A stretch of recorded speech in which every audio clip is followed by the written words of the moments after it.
Hello friends, நான் உங்கள் web developer தமிழன். இந்த வீடியோவில் நம்ம என்ன பார்க்க போகிறோம்னா HTML செஷனோட பார்ட் 3 தான் பார்க்க போகிறோம். பார்ட் 1 அண்ட் பார்ட் 2 பார்க்காதவங்க என்னுடைய சேனலில் வீடியோ இருக்குது, மறக்காமல் போய் செக் பண்ணி பாருங்கள்.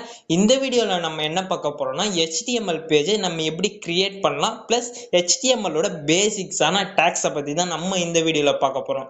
இந்த வீடியோக்குள்ளே போகிறதுக்கு முன்னாடி என்னுடைய சேனலில் சப்ஸ்கிரைப் பண்ணாதவங்க மறக்காமல் சப்ஸ்கிரைப் பண்ணுறேங்க. வாங்க வீடியோக்குள்ளே போயிடலாம். ஃபர்ஸ்ட் ஆஃப் ஆல் நம்ம என்ன பார்க்கலாம்னா, ஒரு HTML ஃபைல் பேஜை நம்ம எப்படி கிரியேட் பண்ணலாம்னு இந்த இடத்துல பார்த்துடலாம். நம்ம இந்த இடத்துல என்ன பண்ணியிருக்கேன்னா, ஒரு HTML செஷன் ஒன்று கிரியேட் பண்ணிட்டு இந்த இடத்துல ஒரு 3 டாட் இருக்கு பார்த்தீங்களா, நம்ம இதை கிளிக் பண்ணும்போது நியூ ஃபைல் அண்ட் நியூ ஃபோல்டர்ன்ற ஆப்ஷன் காட்டுது பார்த்தீங்களா. இந்த இடத்துல நான் என்ன பண்ண போறேன்னா, ஃபைலை கிரியேட் பண்றதுனால நான் இந்த இடத்துல நியூ ஃபைலுன்ற ஆப்ஷனை நான் இந்த இடத்துல கிளிக் பண்றேன். இந்த இடத்துல நியூ ஃபைலுன்ற ஆப்ஷன் கிளிக் பண்ணதுனால அந்த ஃபைல் நேமை இந்த இடத்துல டிக்ளேர் பண்ணிக்கலாம். இந்த இடத்துல நான் ஃபைல் நேம் வந்து index.htmlனு இந்த இடத்துல டிக்ளேர் பண்றேன். இந்த .htmlன்றது HTMLோட எக்ஸ்டென்ஷன் சொல்லுவாங்க. வாங்க இந்த இடத்துல ஓகே கொடுத்து நான் இந்த ஃபைலை கிரியேட் பண்ணிக்கிறேன். பாத்தீங்களா, அந்த ஓகே கொடுத்து கிரியேட் பண்ணதுனால HTML ஐகானோட இந்த ஃபைல் வந்து இந்த இடத்துல கிரியேட் ஆயிடுச்சு.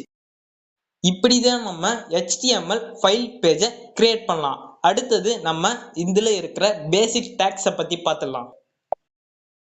HTML பேசிக் டேக்ஸ்லன்னு பார்த்தீங்கன்னா, ஃபர்ஸ்ட் ஆஃப் ஆல் நம்ம இந்த டாக்குமெண்ட் டைப் HTMLன்ற டேகை பற்றி பார்க்கலாம். இந்த டாக்குமெண்ட் டைப் HTMLன்ற டேக் எதுக்கு யூஸ் பண்ணுறோம்னா, ஒரு HTML பேஜோட டாப் ஆஃப் தி ரோல வந்து நம்ம இந்த டாக்குமெண்ட் டைப் HTMLன்ற இந்த டேகை யூஸ் பண்ணுவோம். இது எதுக்கு யூஸ் பண்ணுறோம்னா, ஒரு வெப்சைட்டை ஒரு ப்ரௌசர்ல ரன் பண்ணும்போது இது வந்து HTML டாக்குமெண்ட்னு தெரியப்படுத்துறதுக்கு தான் நம்ம இந்த HTML டேகை யூஸ் பண்ணுவோம். நெக்ஸ்ட் டேகா பார்த்தீங்கன்னா HTML டேகை பற்றி பார்த்துலாம். இந்த இடத்துல நான் HTML டேக் ஒன்று ஓப்பன் பண்ணி அதுக்கப்புறம் கீழே HTML டேகை க்ளோஸ் பண்ணியிருக்கேன். இந்த ஓப்பன் பண்ணும்போது நார்மலாக நான் HTMLனு கொடுத்து அந்த டேகை ஓப்பன் பண்ணியிருக்கேன். க்ளோஸ் பண்ணும்போது கம்பல்சரி நம்ம ஃபார்வர்ட் ஸ்லாஷ் கொடுத்துட்டு HTMLனு கொடுத்து நம்ம க்ளோஸ் பண்ணலாம்.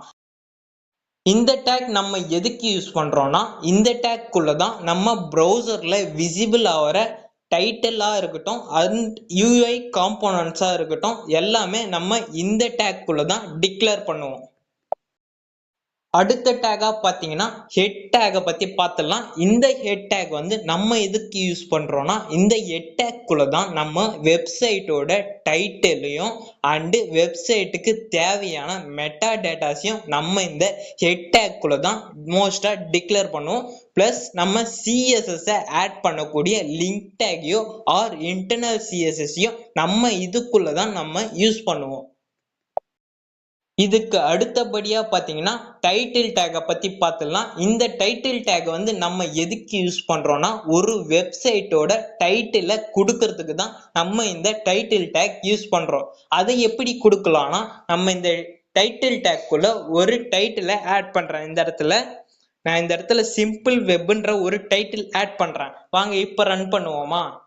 பாத்தீங்களா, அந்த ஃபார்ம் மேல ஒரு டைட்டில், அதாவது சிம்பிள் வெப்ன்ற ஒரு டைட்டில் கிரியேட் ஆயிருக்கு பாத்தீங்களா. இதுக்கு தான் நம்ம இந்த டைட்டில் டேக் கிரியேட் பண்றோம். அதுக்கு அடுத்தபடியா பாத்தீங்கன்னா பாடி டேகை பத்தி பார்க்கலாம். இந்த பாடி டேக்கோட யூசேஜ் என்னன்னா, நம்ம வெப்சைட்ல ஷோ ஆகிற எல்லா எலமெண்ட்ஸையும் ஆர் UI காம்போனன்ட்ஸை நம்ம இந்த பாடி டேக்குள்ள தான் டிக்ளேர் பண்ணுவோம். எக்ஸாம்பிளுக்கு நான் இந்த இடத்துல ஒரு டெக்ஸ்ட் கண்டென்ட் ஒன்று ஆட் பண்றேன். இந்த இடத்துல ஹாய்ன்ற ஒரு டெக்ஸ்ட்டை ஆட் பண்ணிட்டு வாங்க இப்ப ரன் பண்ணுவோமா. பாத்தீங்களா, அந்த இடத்துல நம்ம பாடி டேக்குள்ள ஒரு டெக்ஸ்ட் கண்டென்ட்டை கொடுத்ததுனால இந்த வெப் பேஜ்ல வந்து அந்த ஹாய்ன்ற டெக்ஸ்ட் கண்டென்ட் ஒன்று கிரியேட் ஆயிருக்கு.